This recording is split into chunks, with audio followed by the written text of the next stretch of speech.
Novel اٹھ جا اب تیری باری ہے۔ قسط نمبر 3۔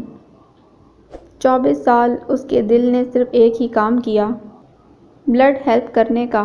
24 سال فزکس کی خوش ڈایاگرامز دیکھ دیکھ کر آنکھیں تنگ آ گئیں، مگر اس نے کوئی اور کام نہیں سونپا۔ وہ تو پیار کے اسپیلنگ بھی PIAR لکھتا تھا۔ 25 سال کسی سیپ میں محفوظ موتی کی طرح گزارے تھے اس نے، مگر اب تھوڑا تو حق بنتا تھا نا اس کا۔ کم از کم اتنا تو بنتا تھا کہ وہ پیار کے ٹھیک اسپیلنگ سیکھ لے، دل کو کسی کے نام پر دھڑکنا سکھا سکے، آنکھوں کو کسی اور خواب کو دیکھنا سکھا سکے۔ بنتا تھا نا۔ وہ پانی پینے نیچے آیا تو فیملی ابھی تک ٹی وی کے آگے بیٹھی ہوئی تھی۔ بھائی آپ ابھی تک سوئے نہیں؟ نمرا نے حیرانی سے پوچھا۔ نیند نہیں آ رہی، اس نے مختصر جواب دیا۔ مسئلہ کیا ہے بھئی؟ پہلے تو 8 بجے ہی تمہاری آنکھیں بند ہونا شروع ہو جاتی تھیں، اب 10 بجے بھی نیند غائب ہے۔ اماں یہ کئی دنوں سے ایسا ہے، اسے کچھ ہوا ہے؟ نائمہ تو ویسے بھی اس کی دشمن تھی، محض اسے گھورتا وہ اوپر آ گیا۔ اسے کچھ ہوا ہے؟ کیا ہوا تھا اسے؟ کچھ تو ہوا تھا جو وہ سونا بھول گیا تھا۔ شاید وہ تھک گیا تھا، اکیلا جیتے جیتے، تنہا چلتے چلتے۔ شروع سے ہی عادت تھی اسے اکیلا رہنے کی، ماں باپ اور 2 بہنوں کے باوجود۔ وہ اپنی اس عادت کو چھوڑ نہ سکا، اپنے خول سے باہر نہ نکل سکا۔ اس کے بارے میں اگر کوئی تھوڑا بہت جانتا تھا تو وہ سلیمان تھا۔ بس بڑی صفائی سے اس نے اپنا ظاہر اور باطن الگ کر رکھا تھا، نہ خود کسی کی خوشیوں میں شریک ہوتا، نہ دوسروں کو اپنی خوشیوں میں شریک ہونے دیتا۔ زندگی کے 24 سال ایسے ہی گزار دیے، تنہا، اکیلے۔ مگر آخر کب تک؟ آخر کب تک دل سینے میں بند رہتا؟ کب تک آنکھیں پلکوں میں چھپی رہتیں؟ قدم بھی اب شاید تھک چکے تھے، اسے کسی کا ہاتھ تھام لینے کو کہہ رہے تھے، کوئی ایسا جو ہمیشہ سنگ چلے، اس کا ہر دکھ ہر سکھ کو سنگ سنگ چکھے، جو اس کی مضبوط پناہوں میں ہمیشہ کے لیے قید ہو جائے، کبھی باہر نہ نکلنے کے لیے۔ اس دن عمیر کی پریزنٹیشن تھی، سب نے کوئی نہ کوئی کمنٹ کیا۔ ہائیکا کچھ نہ بولی، عمیر خود اس کی طرف مڑا۔ میم آئی وش کہ آپ بھی کچھ کہیں۔ ہائیکا ہولے سے مسکرائی تھی۔ میرا کہنا شاید آپ کو اچھا نہ لگے۔ عمیر نے مسکراتے ہوئے اسے بولنے کا اشارہ کیا۔ مسٹر عمیر، کسی کو کاپی کرنا بری بات نہیں، مگر فل کاپی کرنا بری بات ہے۔ میں بھی سر شوکت کو کاپی کرتی ہوں، مگر صرف ان کی اچھائیاں، برائیاں نہیں۔ آپ ان کی برائیاں بھی کاپی کرتے ہیں۔ عمیر نے ضبط کرتے ہوئے اپنی مٹھیاں بھینچیں۔ میں بھی پڑھانے کے بعد ٹاپک لکھتی ہوں، لیکن لکھ دیتی ہوں۔ بٹ سی آپ تو لکھ ہی نہیں پائے۔ واقعی بورڈ پر عنوان نہیں تھا، کہیں اور ہی پہنچ گئے آپ، اور اس کی سب سے بڑی وجہ آپ کا اوور کانفیڈنس ہے۔ عمیر کی آنکھوں سے جیسے شرارے نکلنے لگے۔ آپ کے پاس بہت نالج ہے، اس سے کسی کو انکار نہیں، لیکن آپ ایک ہی لیکچر میں سارا نالج ڈیلیور نہیں کر سکتے۔ عمیر ہولے سے مسکرایا تھا۔ تنقید کرنا آسان ہے، سہنا مشکل۔ ہائیکا مسکرائی۔ آپ مجھے ڈرا رہے ہیں؟ عمیر نے نفی میں سر ہلایا۔ نہیں، میں آپ کو بتا رہا ہوں۔ برداشت کی آخری حدوں کو چھوتا وہ اپنی سیٹ پر آ کر بیٹھ گیا تھا۔ بچپن سے لے کر اب تک اس نے اپنی ہر بات کے جواب میں صرف ایک لفظ سنا تھا، ہاں۔ اپنی ہر خواہش کو پورا ہوتے دیکھا تھا، ہر زبان سے اپنے لیے صرف تعریف سنی تھی، اور 24 سال بہت ہوتے ہیں تعریفوں کا عادی ہونے کے لیے، ہر بات کے جواب میں صرف ہاں سننے کا عادی ہونے کے لیے۔ وہ بھی عادی ہو چکا تھا۔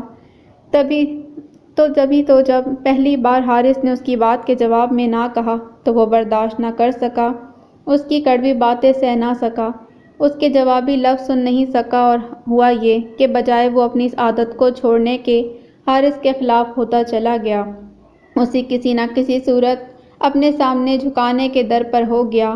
اور حارث وہ حمزہ نہیں تھا جو اسے برداشت کر لیتا، وہ تو خود من موجی تھا، اپنے خول میں بند، اپنی مرضی سے جینے کا عادی۔ وہ کسی صورت اپنی لگام میں عمیر کے ہاتھ نہ دے سکا، اپنی جگہ سے 1 انچ بھی ادھر ادھر نہ ہو سکا، اور یہیں سے اس کے اور عمیر کے درمیان نفرت کی ایک نہ ختم ہونے والی جنگ شروع ہو گئی، جسے دونوں میں سے کسی نے بھی ختم کرنے کی کوشش نہ کی۔ اور اب حارث کے بعد ہائیکا ارشد، وہ انگلی اٹھا رہی تھی اس کے آگے، بول رہی تھی، اس کے آگے تنقید کر رہی تھی، اس پر وہ کیسے برداشت کر لیتا؟ ہائیکا کی پریزنٹیشن پر وہ خود ہی بغیر کسی دعوت کے اٹھ کھڑا ہوا۔ آپ کی سپیڈ بہت تیز ہے، پہلا کمنٹ۔ بالکل، کیونکہ میرا کام بچوں کو سمجھانا ہے، سلانا نہیں۔ یہ کام ان کی مدر زیادہ بہتر طریقے سے کر لیتی ہیں۔ آپ مشکل چیز کو آسان نہیں کرتی، دوسرا کمنٹ۔ کیونکہ مشکل چیز کسی صورت آسان نہیں ہو سکتی، سوائے اس کے کہ وہ ہمیں آ جائے، اور مشکل چیز آسانی سے تو سمجھ میں نہیں آتی، مشکل سے ہی آتی ہے۔ اگر وہ آسان ہو سکتی تو مشکل طریقے سے نہ دی جاتی۔ آپ کی آواز تھوڑی آہستہ ہے، تیسرا کمنٹ۔ میرے ڈسپلن کے حساب سے میری آواز ٹھیک ہے، تیز آواز کانوں میں لگتی ہے۔ عمیر ہولے سے مسکرایا۔ ویسے بھی آپ جہاں پڑھاتی ہیں وہاں ایک کلاس میں بمشکل 10-12 بچے ہی ہوتے ہیں، ان کے حساب سے ٹھیک ہے۔ ہائیکا اس کا مطلب سمجھ گئی۔ جب میں 400 بچوں کی کلاس لیتی تھی تب بھی میری آواز اتنی ہی ہوتی تھی، مسٹر عمیر راؤ۔ عمیر مسکرا کر رہ گیا۔ اور ویسے بھی مجھے وہ 10-12 بچے ہی کافی ہیں، کیونکہ وہ خاصتاً میرے ہیں، کسی کی پکی پکائی کھیر نہیں ہے۔ اب عمیر کو غصہ آیا۔ پکی پکائی کھیر کھانا کوئی گناہ کی بات نہیں ہے میم، بلکہ ایک دفعہ پکی پکائی مل جائے تو دوسری بار خود پکانے کا دل کر ہی جاتا ہے۔ پر آپ کیا جانیں، نہ تو یہ کبھی آپ کو ملی اور نہ آپ کے باس کو۔ ہائیکا کو بتنگے لگ گئے۔ آپ کچھ نہیں جانتے مسٹر، نہ میرے بارے میں اور نہ میرے باس کے بارے میں۔ عمیر کی مسکراہٹ اسے آگ لگا گئی۔ آپ کے بارے میں نہ صحیح مگر آپ کے باس کے بارے میں جتنا میں جانتا ہوں اتنا شاید کوئی بھی نہیں جانتا۔ ہائیکا کے کچھ بولنے سے پہلے ہی سر عمران نے دونوں کو خاموش کروا دیا، مگر بریک ٹائم میں عمیر اسے کہے بغیر نہ رہ سکا۔ میم ہائیکا، بے شک میں آپ کے بارے میں کچھ نہیں جانتا، مگر یہ بھی سچ ہے کہ آپ بھی میرے بارے میں کچھ نہیں جانتی، سو بنا جانے مجھے مت للکاریں، اچھا نہیں ہوگا۔ ہائیکا نے اس آنکھوں میں جھانکا تھا۔ کتنا اچھا نہیں ہوگا؟ وہ بولی تھی۔ حارث سے پوچھئے گا، وہ زیادہ بہتر طریقے سے بتا دے گا آپ کو۔ ہائیکا اسے دیکھ کر رہ گئی۔ گیٹ سے اندر داخل ہوتے ہی وہ بھاگتی ہوئی 10 کلاس کی طرف بڑھی تھی، جب ایک دم حارث سامنے آیا۔ اس نے بامشکل خود کو بریک لگائے تھے۔ شکر ہے بچت ہو گئی، آج کلاسز ہیں میری، سوری۔ مسکرا کر کہتے وہ آگے بڑھی تو حارث نے پکار لیا، آپ ہمیشہ اتنی جلدی میں کیوں ہوتی ہیں؟ ہائیکا مڑی تھی۔ وہ ڈائیلاگ تو سنا ہوگا آپ نے کہ لائف از اے ریس، تیز نہیں بھاگو گے تو کوئی تمہیں کچل دے گا، سو بھاگنا ہی ٹھیک ہے۔ حارث ہولے سے ہنسا۔ اور اگر اتنا تیز بھاگتے ہوئے گر گئیں تو؟ اس نے پوچھا۔ تو دوبارہ کھڑی ہو جاؤں گی، اس نے فوراً جواب دیا۔ لیکن اگر زیادہ چوٹ لگ گئی تو فوراً سے تو نہیں کھڑا ہوا جائے گا، تب کچلے جانے کے چانسز بڑھ جائیں گے نا۔ حارث کی بات شاید درست تھی، لیکن یہ بھی تو ہو سکتا ہے کہ پیچھے سے آنے والے آپ کی چوٹ دیکھ کر آپ پر ترس کھا لیں اور کچلے بنا ہی آگے بڑھ جائیں۔ حارث پھر مسکرایا۔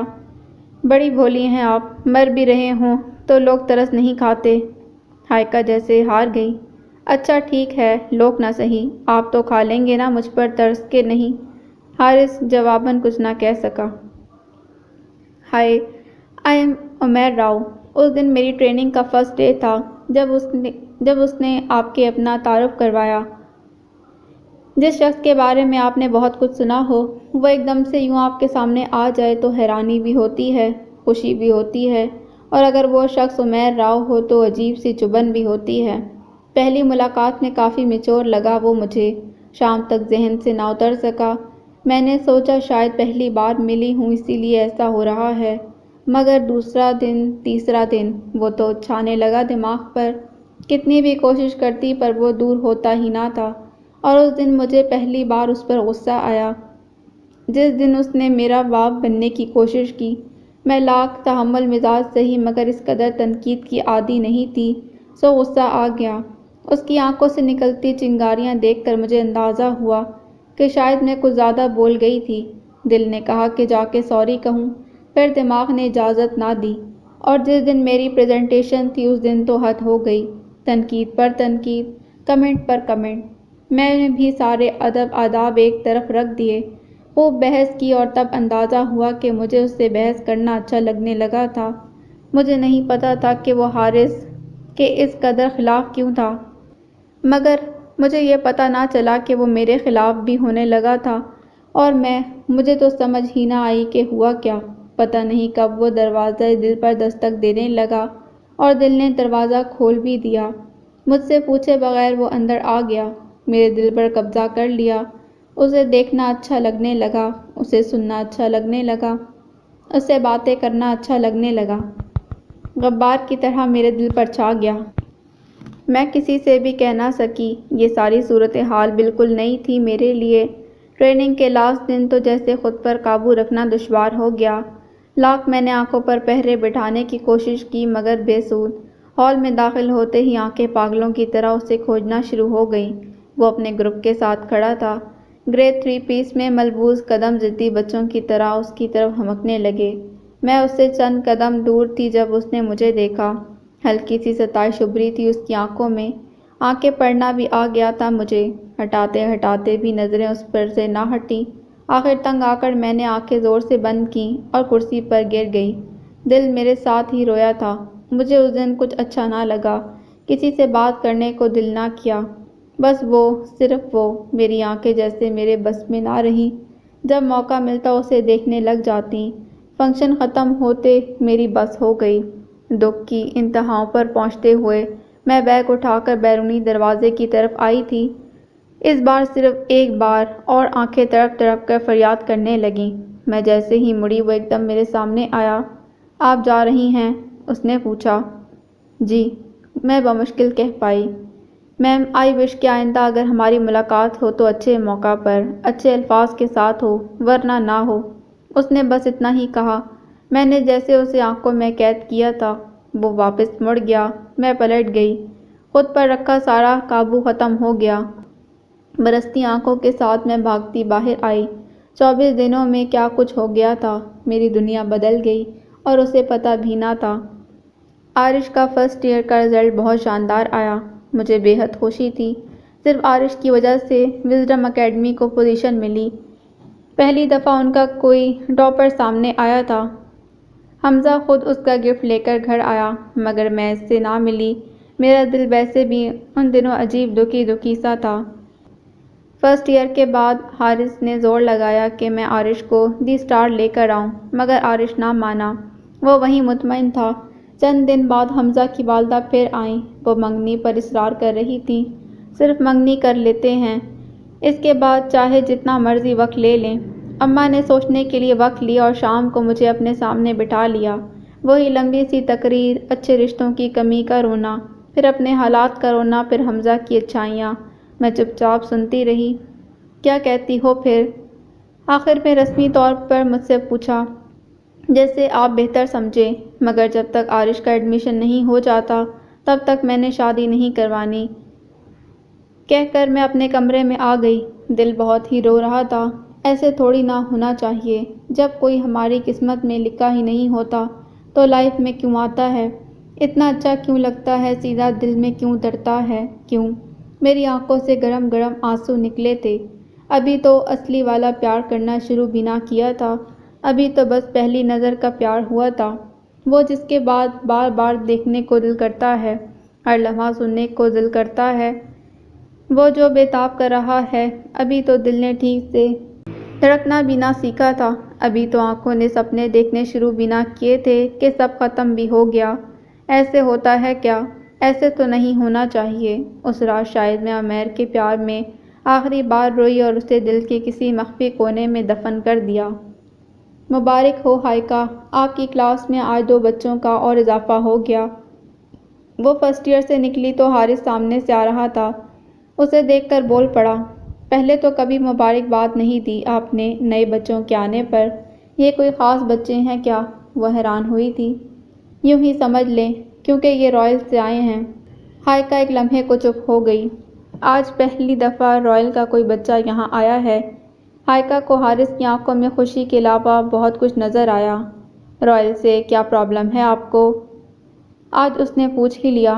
مجھے رائل سے کوئی پرابلم نہیں، اور جس سے ہے اس کا نام لینا بھی گوارا نہیں کرتا میں، وہ کہہ کر آگے بڑھنے لگا۔ عمیر راؤ سے ہے۔ حارث ایک دم رک گیا۔ آپ کو کس نے کہا؟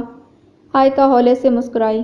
کسی نے نہیں اور کسی کے کہنے کی ضرورت بھی نہیں، لہجے سمجھنے آتے ہیں مجھے۔ حارث بول نہ سکا۔ آپ کا نام لیتے ہوئے جو نفرت اس کی آنکھوں میں دیکھی تھی، میں نے وہ آپ کی آنکھوں میں بھی دیکھ لی۔ ہائیکا بولی۔ اس نے کچھ کہا ہے آپ سے؟ ہائیکا نے پوچھا تھا۔ فی الحال تو اپنے راستے میں آنے سے منع کیا ہے۔ حارث کے ہونٹوں پر مسکراہٹ پھیلی۔ اسے بس یہی کام تو ڈھنگ سے آتا ہے، کہنا اور منوانا، ماننا نہیں آتا۔ حارث کہتے ہوئے آگے بڑھ گیا۔ ہائیکا اس قدر نفرت کی وجہ نہ سمجھ سکی۔ وہاں سے نکل کے وہ سیدھا رائل اکیڈمی آیا تھا۔ عمیر کو بلا دیں، اس نے اسٹاف روم میں بیٹھتے ہوئے چپڑاسی سے کہا۔ چند منٹ بعد عمیر کی آواز تم پر وہ اٹھ کھڑا ہوا۔ کب سے ہمت آ گئی یہاں قدم رکھنے کی؟ عمیر آگے آیا تھا۔ میں تو صرف تمہاری طبیعت پوچھنے آیا تھا، دیٹس اٹ۔ کہتے ہوئے حارث نے گیٹ ویل سون کا کارڈ اس کی طرف بڑھایا۔ تمہیں شاید ابھی خبر نہ ہو، بس بتا دیتا ہوں، تمہاری اکیڈمی کے 2 اسٹوڈنٹس آج میرے پاس آئے ہیں۔ وجہ سر عمیر کی سمجھ میں نہیں آتی۔ حارث کی مسکراہٹ اور باتیں اسے سرتاپا سلگا گئیں۔ تمہیں کیا لگتا ہے 2 اسٹوڈنٹس کے چلے جانے سے مجھے فرق پڑے گا؟ حارث اس کے سامنے آیا۔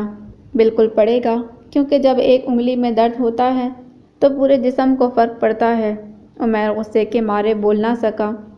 میں سمجھ سکتا ہوں کہ اس وقت تمہاری کیا حالت ہو رہی ہے، کیونکہ تم نے تو یہ درد آج سہا ہے نا، میں پچھلے 3 سال سے سہ رہا ہوں۔ ایسے ہی کارڈ بھیجتے تھے نا تم، جب ایک بھی اسٹوڈنٹ میری اکیڈمی چھوڑ کر تمہاری طرف آتا تھا۔ میری دراز بھری ہوئی ہے ان گیٹ ویل سون کے کارڈ سے۔ حارث کی آواز اونچی ہو گئی۔ بٹ ڈونٹ وری، تھوڑا وقت لگتا ہے مگر پھر عادت ہو جاتی ہے، تمہیں بھی ہو جائے گی۔ حارث کہتے ہوئے اس کے پاس سے گزر کے باہر کی طرف مڑا، جب عمیر کی آواز نے اس کے قدم روک دیے۔ بہتر ہوگا تم اسے سمجھا دو، ورنہ میرے سمجھانے کا تو تمہیں پتہ ہی ہے۔ حارث نے مسکراتے اس کی طرف دیکھا۔ تمہیں کیا لگتا ہے کہ تم کہو گے اور میں اسے سمجھا دوں گا؟ نو عمیر راؤ، میں نے تمہاری باتیں ہی ماننی ہوتی تو میرے اور تمہارے درمیان 24 سالوں کی دشمنی نہ ہوتی۔ کہتے ہوئے وہ ذرا سا رکا تھا۔ اور ایک بات اور، اسے سمجھانے جس بھی راستے سے آؤ گے نا، پہلے میں ہی ملوں گا۔ حارث کہتے ہوئے باہر نکل گیا۔ غصے سے عمیر کے ہونٹ کانپ رہے تھے۔ میز پر پڑا کارڈ اس نے پھاڑ کے ٹکڑے ٹکڑے کیا تھا۔ اچھا نہیں کر رہی تم، دونوں بازو میز پر ٹکاتے وہ بولا۔ وہ اس دن کلاس لے کر اسٹاف روم میں آیا تو ہائیکا پہلے سے بیٹھی چائے پی رہی تھی۔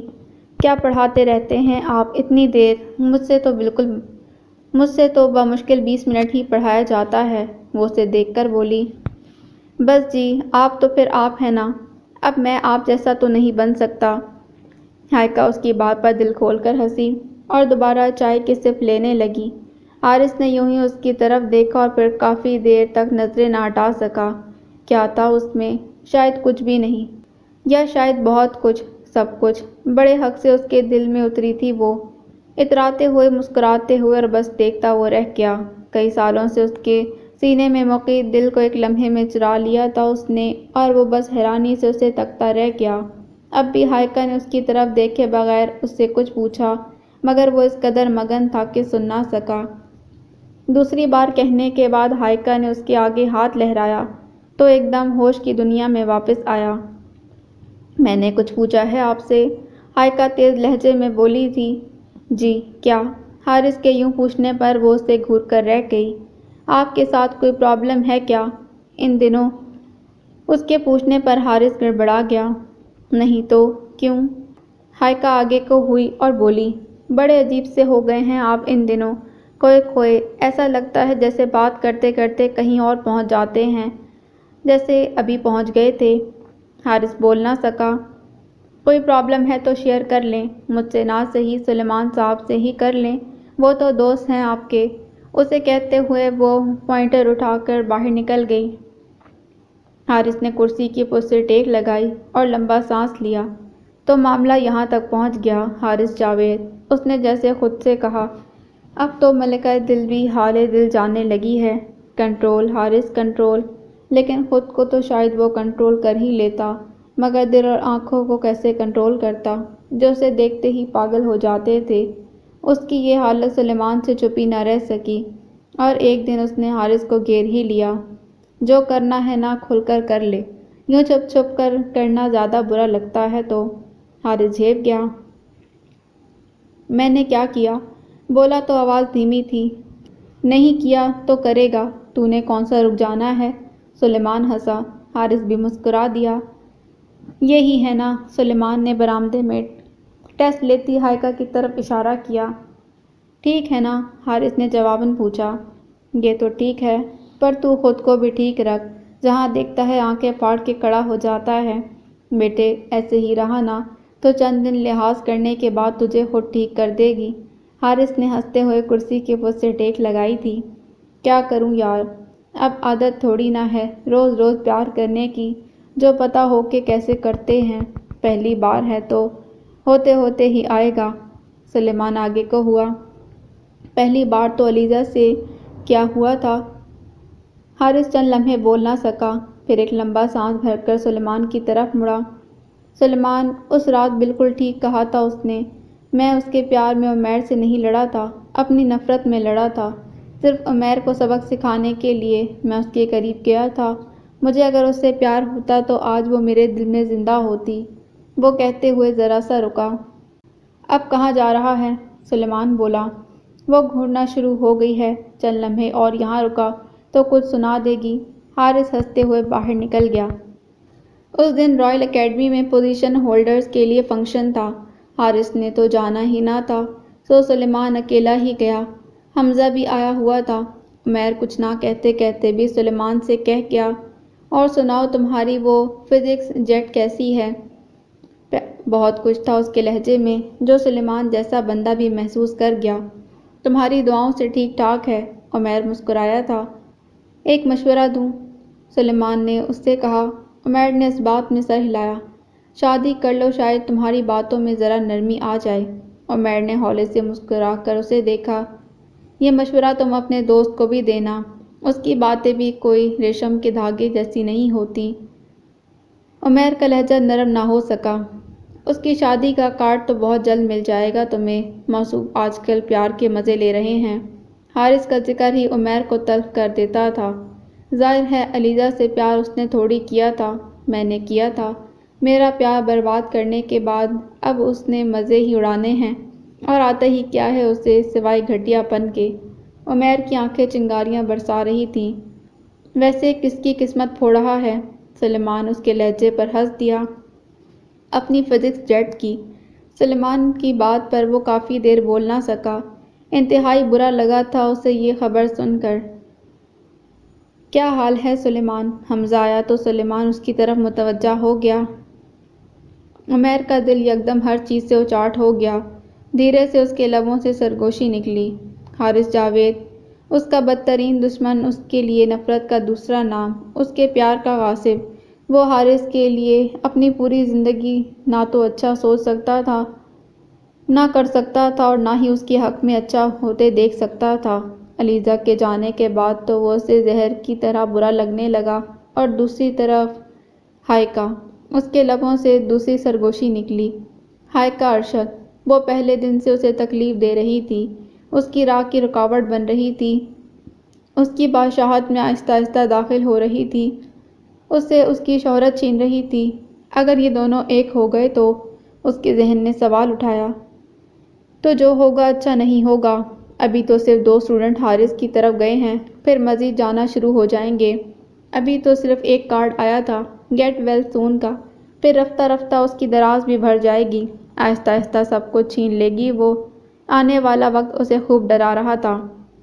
نہیں، میں ایسا نہیں ہونے دوں گا۔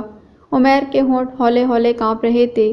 میں اس بار حارث کو کچھ چھیننے نہیں دوں گا، بلکہ علیزہ کا چہرہ اس کی نظروں میں آ گیا، بلکہ اس سے اس بار اس کا پیار چھینوں گا، جو درد 3 سال پہلے اس نے مجھے دیا، اس بار میں اسے دوں گا۔ اور ہائیکا، اس کی آنکھوں میں چمک ابھری تھی۔ بس بہت ہو گیا، اس سے زیادہ برداشت نہیں ہے مجھ میں، سوری۔ کہتے ہوئے وہ ہولے سے مسکرایا، مگر اس سے پہلے کہ وہ کچھ کرتا، کچھ اور ہی ہو گیا۔ بائیک ایک طرف کھڑی کر کے وہ اندر داخل ہوا۔ ہر کلاس سے پڑھانے کی آوازیں باہر آ رہی تھیں۔ کچھ سوچ کر اس نے حارث کا نمبر ملایا اور سیل کان سے لگاتا دروازے کی طرف آ گیا۔ ابھی پہلی بیل ہی گئی تھی کہ کوئی پیچھے سے اسے ٹکرایا۔ کال ڈسکنیکٹ کرتا وہ ہڑبڑا کر پیچھے مڑا۔ اوہو، یہ کوئی جگہ ہے کھڑے ہو کر فون کرنے کی؟ پھسل کے ناک پر آیا چشمہ دوبارہ آنکھوں پر لگاتے ہائیکا نے اسے لتاڑا۔ سوری، وہ کہہ نہ سکا کہ پیچھے سے آپ آئی ہیں۔ وہ گزر کے آگے جانے لگی تو پھر بول پڑا، آپ ہائیکا ارشد ہیں؟ ہائیکا ایک دم مڑی تھی۔ جی فرمائیں، وہ سوالیہ لہجے میں بولی۔ وہ بھی ہولے سے مسکرا دیا اور بولا، حمزہ مغل۔ شرم اور شرمندگی نے ایک ساتھ حملہ آور ہو کے اسے کچھ بولنے نہ دیا۔ حمزہ نے یہ منظر کھل کر انجوائے کیا۔ تو دیکھ لیا؟ اس نے پوچھا۔ مطلب؟ مجھے ہی؟ حمزہ حیران ہوا۔ مطلب مجھے ہی دیکھنے آئے تھے نا، تو دیکھ لیا۔ اب کہ حمزہ کھل کے ہنسا، ہائیکا بھی مسکرا دی۔ تبھی حارث اندر داخل ہوا۔ ہائیکا یوں ہی مسکراتے باہر نکل گئی۔ تم یہاں؟ خیریت؟ حارث نے اس سے گلے ملتے ہوئے پوچھا۔ ہاں، کچھ دیکھنے آیا تھا، وہ بولا۔ حارث اسے اسٹاف روم میں لے آیا۔ سلیمان بھی وہیں تھا۔ کیا دیکھنے آئے تھے؟ حارث کی سوئی وہیں اٹکی ہوئی تھی۔ تم لوگوں کی ملکہ فزکس کو۔ حارث ایک دم آگے کو ہوا۔ کیوں، خیریت؟ حمزہ مسکرایا۔ I am going to be engaged to her۔ Haris کا چہرہ یکدم دھواں ہوا تھا۔ سلیمان بھی چپ رہ گیا۔ تصویر دیکھنے سے بہتر یہ لگا کہ ڈائریکٹ ہی دیکھ آؤں اسے۔ حمزہ نہ جانے کیا کچھ کہہ رہا تھا۔ حارث اسے دوبارہ دیکھ بھی نہ سکا۔ میں آتا ہوں ابھی۔ چند لمحوں بعد وہ کہتے ہوئے باہر نکل گیا۔ حمزہ کچھ دیر سلیمان سے باتیں کرتا رہا، پھر چلا گیا۔ سلیمان اوپر آیا تو وہ ریلنگ پر دونوں بازو لگائے کھڑا تھا۔ سلیمان اس کے برابر آ کر کھڑا ہو گیا۔ میں ٹھیک کہتا تھا نا سلیمان کہ میری قسمت میں صرف کوشش کرنا لکھا ہے، کسی بھی چیز کا حاصل ہونا نہیں لکھا۔ اپنی بھرپور کوشش کے باوجود بابا کا پیار نہیں مل سکا۔ آج تک ان کے گلے لگنے کے لیے ترستا ہوں میں۔ کوشش کے باوجود اپنی پوری اکیڈمک لائف میں ایک بار بھی پوزیشن نہ لے سکا۔ 3 سال سے بھرپور کوشش کے باوجود اکیڈمی میں 100 بچے بھی پورے نہیں کر سکا۔ 3 سالوں میں ایک بھی پوزیشن نہیں دلوا سکا۔ اور اب سلیمان کو لگا اس کی آواز بھرا گئی تھی، اور اب ہائیکا پیار کرنے کی کوشش تو بہت کی مگر اس سے آگے اس سے بولا نہ گیا۔ پہلی بار کوئی اتنا اچھا لگا تھا یار، وہ پاس نہیں ہوتی تھی تو پاس ہی لگتی تھی۔ پتہ نہیں میرے اندر کہاں اتر گئی ہے وہ۔ سلیمان نے اس کے کندھے پر ہاتھ رکھا۔ حارث یار، حمزہ سے بات کر لیتے ہیں، اسے کون سا تیری طرح پیار ہوا ہے بھلا؟ حارث نے ایک دم اس کی بات کاٹی۔ پاگل ہو گیا ہے کیا؟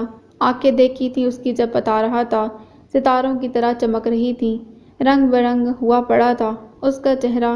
لبوں پر مسکراہٹ دیکھی تھی اس کے ایویں نہیں تھی۔ وہ یہاں کا موسم بدلتا ہے تو ایسی ہی مسکراہٹ پھیلتی ہے ہونٹوں پر، سارا پتہ ہے مجھے۔ حارث دل کی طرف اشارہ کرتے ہوئے بولا۔ تو پھر اب کیا کرے گا؟ سلیمان نے پوچھا۔ وہی جو ہمیشہ کرتا آیا ہوں، جو ہر کوشش کے باوجود میری قسمت میں لکھا ہے، صبر۔ حارث آنکھوں کے گوشوں میں آیا پانی انگلی کی پوروں سے چٹکتے ہوئے بولا۔ اور ویسے بھی تنگ آ گیا ہوں میں یہ زبردستی چھیننے کا کام کر کے۔ پہلے عمیر سے چھینا، اب حمزہ سے چھین لوں، نو نیور۔ وہ کہتے ہوئے نیچے جانے کی طرف بڑھا۔ آج شاید پہلی بار اس نے تسلیم کیا تھا کہ واقعی اس نے عمیر سے لیزا کو چھینا تھا۔ زبردستی وہ سیڑھیوں کے قریب تھا جب سلیمان کی آواز نے اسے روک دیا۔ آج حمزہ کی جگہ عمیر ہوتا تو کیا پھر بھی تو یوں ہی کرتا؟ حارث اپنی جگہ تھمسا گیا۔ نہیں نا، تب تو جاگ جانی تھی تیرے اندر وہ مشہور زمانہ نفرت۔ تب تو تجھے عمیر کو قتل کر کے بھی ہائیکا کو چھیننا پڑتا تو چھین لیتا ہے نا؟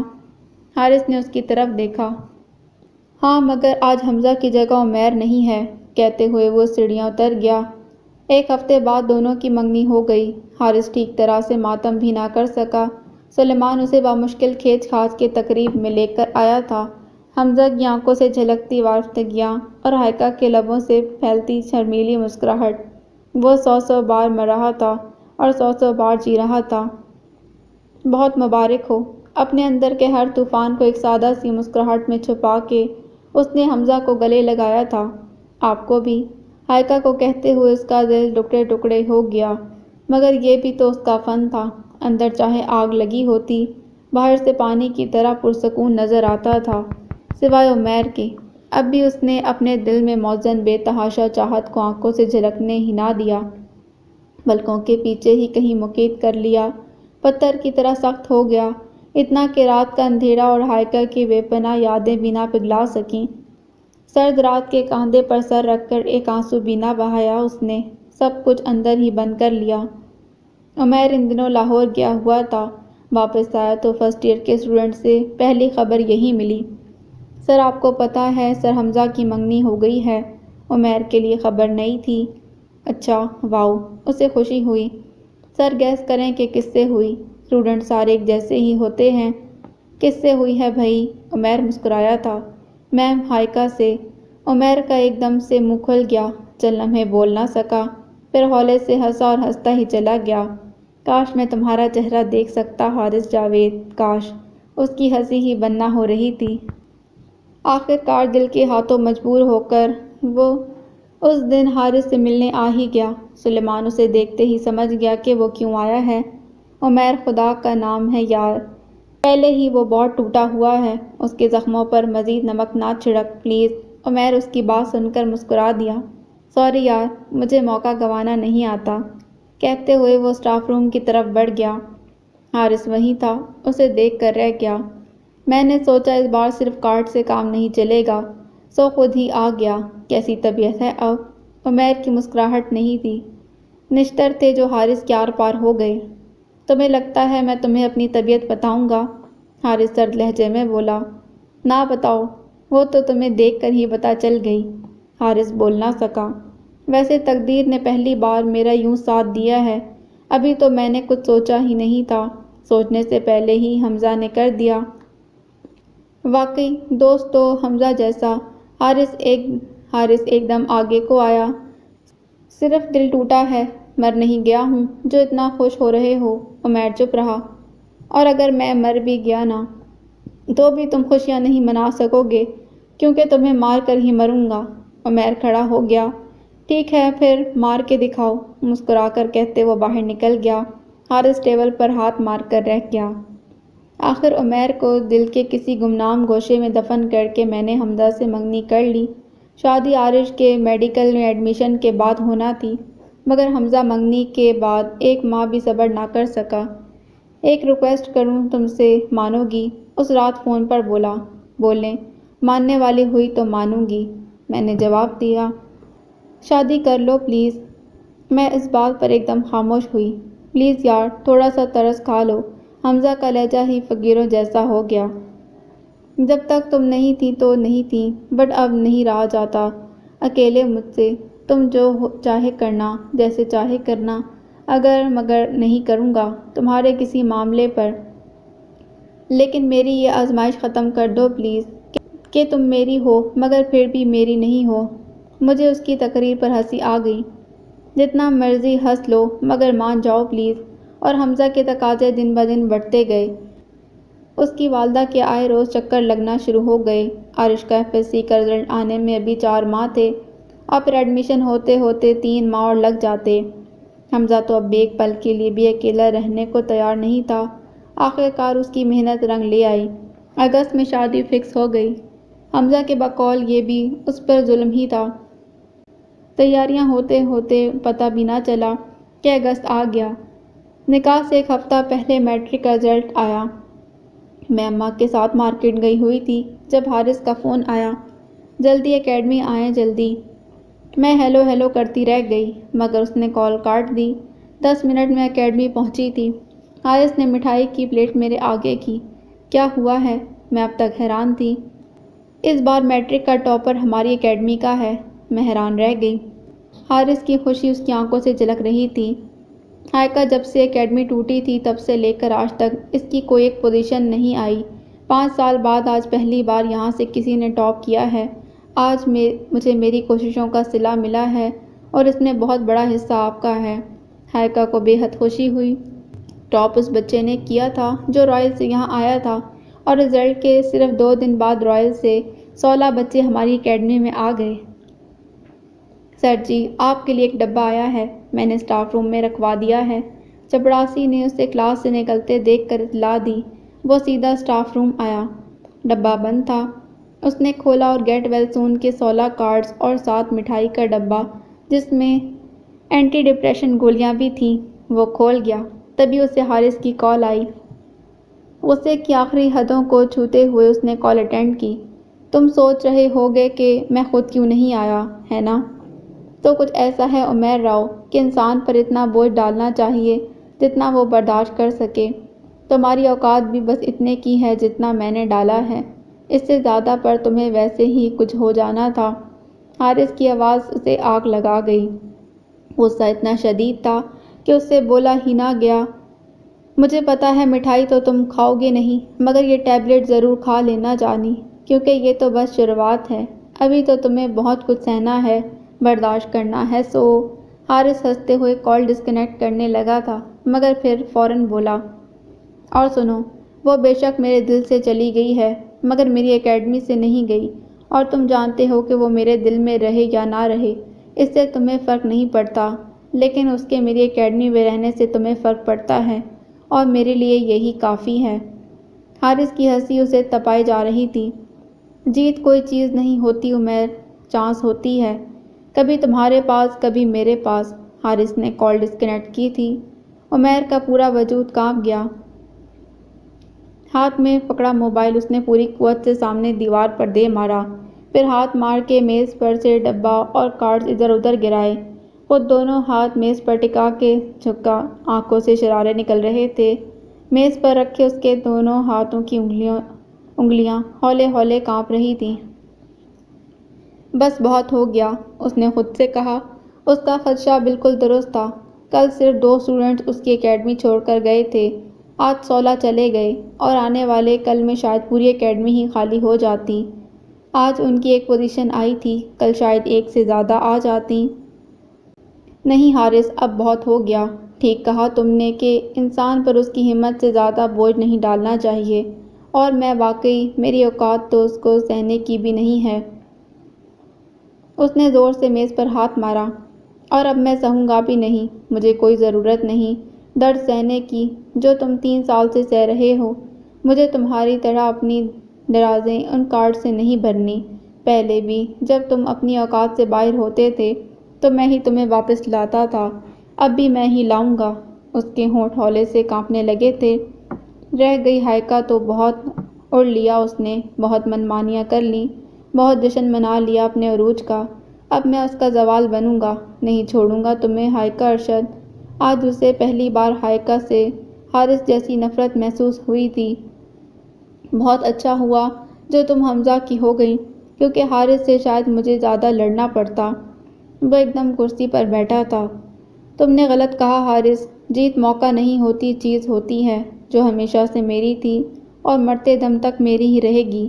نہ یہ تمہاری تھی اور نہ ہی میں ہونے دوں گا۔ کہتے ہوئے وہ ہولے سے مسکرایا۔ ہاری، تیرا فون بج رہا ہے۔ میں چھت پر تھی جب اماں نے نیچے سے آواز لگائی۔ ظہر کی اذانیں شروع ہو گئی تھیں۔ آج رات کو نکاح تھا۔ فنکشن چونکہ ہال میں رکھا گیا تھا، اسی لیے گھر میں مہمانوں کا زیادہ رش نہیں تھا۔ اماں کی آواز سن کر میں بھاگتی نیچے آئی۔ 100% یقین تھا حمزہ کی کال ہوگی، تبھی بغیر دیکھے اٹینڈ کر لی۔ توبہ ہے حمزہ، اب کم از کم 6-7 گھنٹے تو صبر کر لیں، میں نے ہنستے ہوئے کہا۔ اتنے مہینوں سے صبر ہی تو کر رہا ہوں۔ وہ ایک دم چپ ہوئی۔ وہ حمزہ کی آواز نہیں تھی، اور جس کی تھی وہ ابھی اتنا پرانا بھی نہیں ہوا تھا کہ میں پہچان نہ پاتی۔ آج اس صبر کا صلہ دے ہی دو، آ جاؤ، وہ مجھے بلا رہا تھا۔ میں سن کھڑی رہ گئی۔ کیوں؟ حالانکہ مجھے نہیں پوچھنا چاہیے تھا، اس کا ایک لفظ بھی نہیں سننا چاہیے تھا، اس کی آواز پہچانتے ہی کال ڈسکنیکٹ کر دینی چاہیے تھی، مگر شاید وہ اب بھی میرے دل میں کہیں زندہ تھا، کیونکہ بے شک میں دیر سے سمجھا مگر سمجھ گیا کہ اس دن میں نے تمہاری آنکھوں میں جو کچھ دیکھا وہ صرف میرا خیال نہیں تھا، سچ تھا۔ اس کا اعتراف میرے دل میں اتھل پتھل مچا گیا۔ میں اسے انکار نہ کر سکی، کہہ نہ سکی کہ وہ جو کچھ کہہ رہا ہے سب جھوٹ ہے۔ فون بند نہ کر سکی۔ آؤ گی نا؟ وہ پوچھ رہا تھا۔ نہیں، میں نے ہولے سے کہا۔ کیوں؟ اس نے پوچھا۔ کیونکہ آج رات کو میرا نکاح ہے، میں نہیں آؤں گی۔ اب کہ میں نے ذرا اونچی آواز میں کہا، ہائیکا میں تمہارا پیار زندہ کرنا چاہتا ہوں، اس نے کہا، عمیر میں نہیں آؤں گی۔ اس نے خود کو مضبوط کیا۔ اور اگر میں کہوں کہ اب میں تمہارے بغیر نہیں رہ سکتا تو؟ اس نے پوچھا۔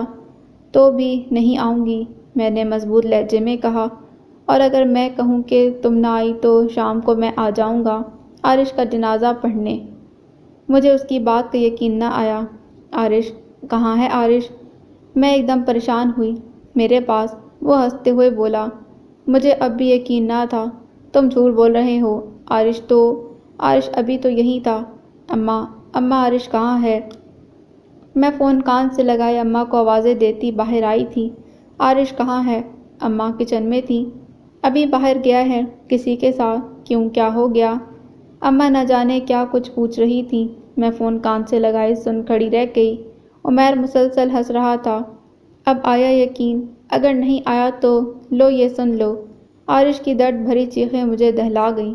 عمیر پلیز، خدا کے لیے اب اسے کچھ مت کہو پلیز۔ میرا دل ایک دم تڑپ گیا۔ تو پھر کب تک آ رہی ہو تم؟ اس نے پوچھا تھا۔ عمیر میں کیسے آؤں؟ شام کو میرا نکاح ہے۔ تم آخر چاہتے کیا ہو؟ کیوں کر رہے ہو یہ؟ میری باتیں ابھی مکمل بھی نہ ہوئی تھی کہ عارش کی ہولناک چیخیں پھر بلند ہوئیں۔ عمیر، رکو عمیر، رک جاؤ پلیز۔ میں نے بمشکل خود کو رونے سے روکا۔ 5 منٹ تک نہ آئیں تو جوان بھائی کی لاش پر رونے کی تیاری کر لینا، سر لہجے میں کہتا وہ فون بند کر گیا۔ مجھے کچھ سمجھ نہ آیا کہ کیا کروں۔ اماں شاید چھت پر تھیں، ابو جی پتہ نہیں کہاں تھے۔ عارش کا نمبر ملایا تو بزی جا رہا تھا۔ چند لمحے سوچنے کے بعد میں نے چادر اوڑھی اور کسی چیز کی پرواہ کیے بغیر باہر نکل آئی، اور یہی میری غلطی تھی۔ آنسو بار بار آنکھوں سے باہر آ رہے تھے۔ جب میں رائل اکیڈمی میں داخل ہوئی تو سانس بری طرح پھولا ہوا تھا۔ پاگلوں کی طرح میں ہر کمرے میں عارش کو ڈھونڈنے لگی۔ میں جانتا ہوں کہ پیار کے نام پر پگھل تو جاؤ گی، مگر موم کی طرح پگھل کے بھی بہو گی نہیں، وہیں جم جاؤ گی۔ اس لیے بہنے کے لیے راستہ بنانا ضروری تھا۔ عمیر کی آواز پر میں ایک دم مڑی۔ کہاں ہے عارش؟ میں تیزی سے اس کے قریب آئی۔ اس نے ہنستے اندر کی طرف اشارہ کیا۔ میں بھاگتی اندر آئی اور اندر آتے ہی جیسے سن ہو گئی۔ مجھے لگا جیسے کسی نے میرا دل مسل کر رکھ دیا ہو۔ عارش کرسی سے بندھا ہوا تھا۔ اس کا سر اور چہرہ شاور سے لپٹا مضبوطی سے باندھا ہوا تھا، اور چہرے سے خون رس رس کر گردن پر بہہ رہا تھا۔ شرٹ جگہ جگہ سے پھٹ چکی تھی اور خون سے رنگین تھی۔ 2 جلاد صرف انسان اس کے دائیں بائیں کھڑے تھے۔ ایک کا پستول عارش کی کنپٹی پر لگا ہوا تھا۔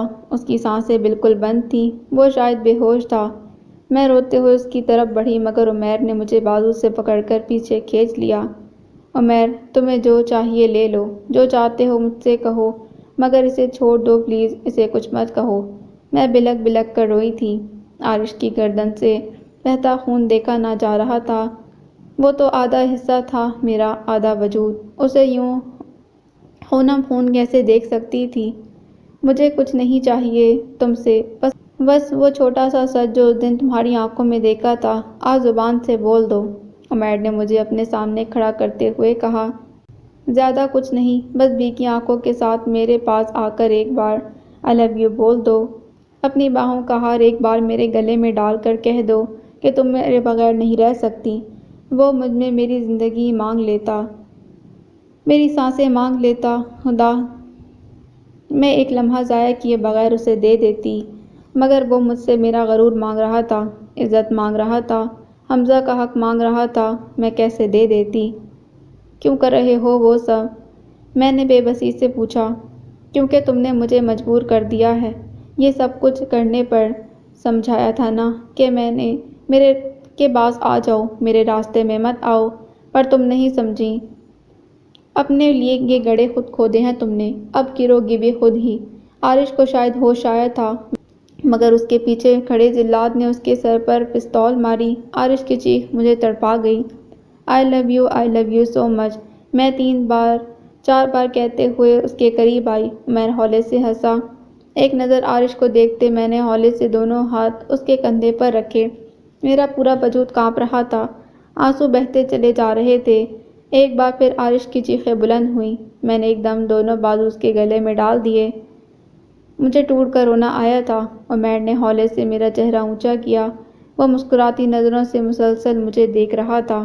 بہت آہستگی سے اپنے دونوں بازو میرے گرد باندھتے اس نے مجھے مزید قریب کیا۔ مجھے اس کی سانسوں کا شور سنائی دینے لگا۔ پھر کہو، اس نے ہولے سے سرگوشی کی۔ I love you, I can't live without you۔ ہولے ہولے مسکراتے اس نے دھیرے سے اپنے لبوں سے میرے لبوں کو چھوا تھا اور پھر چند لمحوں بعد مجھے آزاد کر دیا۔ جاؤ لے جاؤ عارش کو، وہ بولا۔ میں نے تیزی سے عارش کے سر سے رسی کو کھولتے ہوئے وہ شاپ پر اتارا تھا اور بے یقینی کی انتہا کو چھوتے میں نے عمیر کو دیکھا۔ وہ کھل کر ہنس رہا تھا۔ مانا کہ میں بہت ظالم ہوں، مگر اتنا بھی نہیں کہ اپنے فیورٹ اسٹوڈنٹ کو ہی موت کے گھاٹ اتار دوں۔ نفرت تم سے ہے، تمہارے بھائی سے نہیں۔ وہ عارش نہیں تھا۔ عارش وہاں آیا ہی نہیں تھا۔ اسے تو شاید کسی بات کا پتہ ہی نہیں تھا۔ عمیر جیت چکا تھا۔ ہاری کہاں گئی تھی بغیر بتائے؟ میں جیسے ہی اندر داخل ہوئی، اماں تیر کی طرح میری طرف آئی تھیں۔ وہ سامنے والی آنٹی نے بلایا تھا، کاغذ پڑھوانے تھے کوئی انہوں نے۔ میں ہولے سے کہتے کمرے میں گھس گئی۔ پتہ نہیں انہیں یقین آیا کہ نہیں، خود ہی بول بول کر چپ ہو گئیں۔ میرے وجود میں خاموشیاں اتر رہی تھیں، ہر آواز آنا بند ہو گئی۔ چند لمحوں میں جو کچھ ہوا اس کا مجھے خود یقین نہ آ رہا تھا، تو کوئی دوسرا کیسے کرتا؟ اچانک مجھے باہر عارش کی آواز سنائی دی۔ میں تیر کی طرح باہر آئی۔ عارش اماں کے پاس کھڑا کوئی بات کر رہا تھا۔ ایک خراش تک نہیں تھی اس کے چہرے پر، مسکراتا ہوا، خوش باش، ہر چیز سے بے خبر۔ میں بوجھل دل کے ساتھ واپس اندر آ گئی۔ ہر گزرتا لمحہ میرے دل کی دھڑکن بڑھا رہا تھا۔ یہ تو مجھے اندازہ تھا کہ کچھ نہ کچھ ضرور ہوگا، مگر کب ہوگا، کیسے ہوگا، یہ بالکل نہیں پتہ تھا۔ 4 بجے بیوٹی پارلر والی آ گئی، مجھے تیار کرنے جانے کیا کیا بولتی رہی، میرے پلے ایک لفظ نہ پڑا۔ جیسے ہی بیرونی دروازے پر دستک ہوئی، میرا دل اچھل کر حلق میں آ گیا۔ بارات نے 10 بجے آنا تھا۔ تقریباً 7 بجے کے قریب بیرونی دروازے پر دستک ہوئی۔ شاید عارش دروازے تک گیا۔ ابو جی ہال جانے کی تیاری میں تھے۔ کون آیا ہے؟ ابو جی نے بلند آواز میں پوچھا۔ سر حمزہ آئے ہیں۔ عارش کی مدھم سی آواز مجھ تک پہنچی۔ میرے ہوش اڑ گئے، ہاتھوں کی انگلیاں تک لرزنے لگیں۔ حمزہ کیوں آیا تھا؟ میں نے خود سے ایسے پوچھا جیسے مجھے کچھ پتہ ہی نہ تھا۔ ہائیکا کہاں ہے؟ اس نے شاید عارش سے ہی پوچھا۔ کیا بات ہے بیٹا، خیریت؟ اماں پریشانی سے بولیں۔ ہائیکا کہاں ہے؟ اس کی سرد آواز دوبارہ مجھ تک پہنچی۔ اندر، کہتے ہوئے اماں اسے اندر لے آئیں۔ میری ٹانگوں میں اٹھ کے کھڑا ہونے کی ہمت نہ تھی۔ کمرے میں داخل ہوتے ہی اس نے اپنا موبائل میری گود میں پھینکا۔ میں اندر تب کانپ گئی۔ میں دوسروں کا سنا اور کہا دونوں جھٹلا سکتا ہوں، مگر اپنی آنکھوں کا تیکھا کیسے جھٹلاؤں ہائیکا؟ اس کے سرد الفاظ میری روح کے اندر تک اتر گئے۔ ابو جی نے میری گود سے موبائل اٹھایا۔ مجھے میری ہی بھیگی ہوئی آواز سنائی دی۔ ابو جی بھی یقینی سے مجھے دیکھتے رہ گئے۔ صرف 2 چیزیں ہائیکا، بالکل سچ سچ، وہ کہتے میرے پاس زمین پر بیٹھا تھا۔ میری طرف دیکھو۔ اس نے میرا جھکا ہوا چہرہ اپنی طرف موڑا۔ میری دونوں آنکھوں سے آنسو بہہ رہے تھے، ہونٹ کانپ رہے تھے، انگلیاں لرز رہی تھیں۔ تم آج عمیر کے پاس گئی تھیں؟ اس نے دھیرے سے پوچھا۔ میں بول نہ سکی۔ کاش وہ پوچھ لیتا کہ تم نے یہ سب کیوں کیا، مگر اس نے پوچھا بھی تو کیا، صرف ہاں یا نہ۔ اس نے میرے لرزتے ہاتھوں کو اپنے مضبوط ہاتھوں میں مقید کیا۔ میں نے بمشکل نظر اٹھا کر اسے دیکھا۔ امید کا ایک جہاں بسا تھا اس کی آنکھوں میں۔ نہیں گئی نا تم آج اس کے پاس؟ نہیں ملی نا تم اس سے، ہے نا؟ جھوٹ ہے یہ سب؟ کچھ نہیں کہا تم نے اس سے؟ جھوٹ، بکواس ہے نا یہ سب؟ ہے نا ہائیکا؟ جھوٹ ہے نا؟ تم نہیں گئی تھی اس کے پاس؟ حمزہ کی آنکھوں کے سوال بڑھتے جا رہے تھے۔ میں نے ہولے سے لبوں کو کھولا۔ حمزہ کا سارا وجود متوجہ ہو گیا۔ میں نے ایک نظر اپنی ماں پر ڈالی، پھر ابو جی کو دیکھا، عارش کو دیکھا اور حمزہ کو دیکھتے ہوئے دوبارہ نظر جھکا لی۔ ہاں گئی تھی۔ حمزہ کے ہاتھوں کی گرفت ایک دم میرے ہاتھوں کے گرد کمزور پڑی۔ ہائیکا، ابو جی کے لبوں سے سرگوشی سی نکلی۔ میں دوبارہ حمزہ کی آنکھوں میں دیکھ نہ سکی۔ تم نے یہ سب کہا ہے عمیر سے؟ پھر مشکل سوال۔ اس بار مجھ میں ہاں کہنے کی بھی ہمت نہیں تھی۔ ہولے سے اس بات میں سر ہلایا۔ حمزہ نے ایک دم میرے ہاتھوں کو آزاد کیا۔ چند لمحے وہ یوں ہی زمین پر بیٹھا رہا جیسے اٹھنے کی ہمت جمع کر رہا ہو، اور پھر اٹھ کھڑا ہوا۔ یہ نہیں پوچھیں گے کہ میں نے یہ کیوں کیا؟ میں نے بامشکل ہمت جمع کر کے اس سے پوچھا تھا۔ وہ دروازے کے پاس ہی رک گیا اور ہولے سے مڑا۔ میں نے اب بھی اس کی طرف نظر اٹھا کر نہ دیکھا۔ تم نے یہ سب کرنے سے پہلے مجھ سے نہیں پوچھا تو میں یہ سب کچھ جاننے کے بعد کیوں پوچھوں؟ حمزہ کا لہجہ انتہائی ٹوٹا ہوا تھا۔ دونوں آنکھوں کو بے دردی سے رگڑتا دروازہ پار کر گیا۔ ابو جی نے ایک دم مجھے جھنجھوڑا تھا۔ ہاری کیوں کیا تو نے یہ سب کیوں؟ ابو جی رو رہے تھے۔ اگر اس سے ہی شادی کرنی تھی تو کہہ دیتی، میں اسی سے کروا دیتا، پر یہ سب تو نہ کرتی۔ ابو جی روتے زمین پر بیٹھے تھے۔ میں نے تڑپ کر اس کے دونوں ہاتھوں کو پکڑا۔ ابو جی میری بات سنیں، میں نے یہ سب… ابو جی نے مجھے زور سے دھکا دیا۔ اس سے تو بہتر تھا ہاری تو مجھے زندہ درگور کر دیتی، اپنی ہاتھوں سے میری قبر بنا دیتی، مگر یہ سب نہ کرتی۔ میں لوگوں کو کیا منہ دکھاؤں گا؟ کیا کہوں گا ان سب لوگوں کو جو بارات کے انتظار میں وہاں ہال میں آئے ہوئے ہیں؟ ابو جی سر پر ہاتھ مار مار کر رو رہے تھے۔ اماں کو عارش نے دونوں کندھوں سے تھاما ہوا تھا۔ تو نے مجھے کہیں کا نہیں چھوڑا ہاری، کہیں کا نہیں چھوڑا۔ بول کیوں کیا ایسا، بول۔ ابو جی کو جیسے ایک دم قہر چڑھا تھا۔ انہوں نے مجھے بالوں سے پکڑ کر جھٹکے دینے شروع کر دیے۔ ہاری مجھے پتا ہوتا کہ تو یوں میری عزت کا جنازہ نکالے گی تو میں تجھے پیدا ہوتے ہی دفنا دیتا۔ ابو جی نے میرے چہرے پر تھپڑوں کی بارش کر دی۔ گھر میں بس اکا دکا رشتہ دار ہی تھے، زیادہ تر لوگ ہال چلے گئے تھے۔ بھائی جی چھوڑ دیں اسے، چھوڑ دیں، مر جائے گی۔ ابو جی نے تمام لوگوں کو کمرے سے باہر نکالتے دروازہ بند کیا۔ آج اسے مار کے ہی جاؤں گا میں۔ ابو جی جوتا لے کر مجھ پر برس پڑے۔ عارش کبھی اماں کو سنبھالتا تو کبھی ابو جی کا ہاتھ روکتا۔ ہاری، تو نے میرے منہ پر کالک مل دی، تو نے مجھے زندہ درگور کر دیا۔ میرے ماتھے اور ہونٹ سے خون نکل آیا۔ ایک بار بھی میں نے ابو جی کو برستا ہوا ہاتھ روکنے کی کوشش نہ کی۔ اتنا تو حق بنتا تھا ان کا۔ میرے چہرے اور بازوؤں پر جا بجا نیل کے نشان پڑ گئے۔ دوپٹہ نہ جانے کہاں گر گیا تھا۔ آخر ابو جی مار مار کر تھک گئے تو جوتا ایک طرف پھینک دیا اور خود چارپائی پر گر گئے۔ اماں مسلسل ہچکیاں بھر رہی تھیں۔ اس سے تو بہتر تھا اسے پیدا ہوتے ہی مار دیتی تو آج یہ دن نہ دیکھنا پڑتا۔ پورے شہر کے سامنے اس نے میری عزت رول دی۔ کیا کہوں گا میں لوگوں سے کہ بارات کیوں نہیں آئی؟ ابو جی بے بسی سے رو رہے تھے۔ اماں میری بات تو سن لیں، خون تھوکتے ہوئے میں نے ہولے سے کہا۔ اماں نے ایک دم خود کو عارش کے بازوں سے چھڑایا اور میری طرف آئیں۔ دونوں ہاتھوں سے میرا گلا پکڑا اور دبا دیا۔ جان چھوڑ دے میری، کاش یہ کام میں تیرے پیدا ہوتے ہی کر لیتی۔ اماں نے پوری قوت سے میرا گلا دبایا تھا۔ میری آنکھیں ابل آئیں، سانس ایک دم بند ہو گیا۔ اماں چھوڑیں اسے۔ عارش نے بامشکل میرا گلا ان کے ہاتھوں سے چھڑایا۔ میں کھانستی دیوار کے ساتھ گر گئی۔ ابو جی لوگوں سے کیا کہنا ہے؟ عارش نے ہولے سے پوچھا۔ یہی کہ ہماری اولاد ہی نہیں تھی، یہ سڑک کنارے پڑی ملی تھی، نہ جانے کس کا خون ہے۔ منہ کالا کرتے پکڑی گئی بس۔ ابو جی مجھے ٹھوکر مارتے باہر نکل گئے۔ میں بے یقینی سے عارش اور اماں کو دیکھتی رہ گئی۔ ماتھے سے بہتا خون میرا پورا چہرہ رنگین کر رہا تھا۔ رشتہ دار خواتین اماں کو باہر لے گئیں۔ عارش میرے قریب آ کر رکا تھا۔ عارش میں نے یہ سب تمہارے لیے… عارش نے میری بات کاٹ دی۔ ہاری بس کر دے، بس کر دے، تجھ میں غیرت ہوتی نا تو اب تک مر چکی ہوتی، عارش کہتے ہوئے باہر نکل گیا۔ ایسے ہوتا ہے بھلا، اولاد پیدا ہونے سے لے کر مرتے دم تک والدین پر اندھا دھند اعتماد کرتی ہے اور والدین ایک لمحے کا بھی اعتبار نہیں کر پاتے۔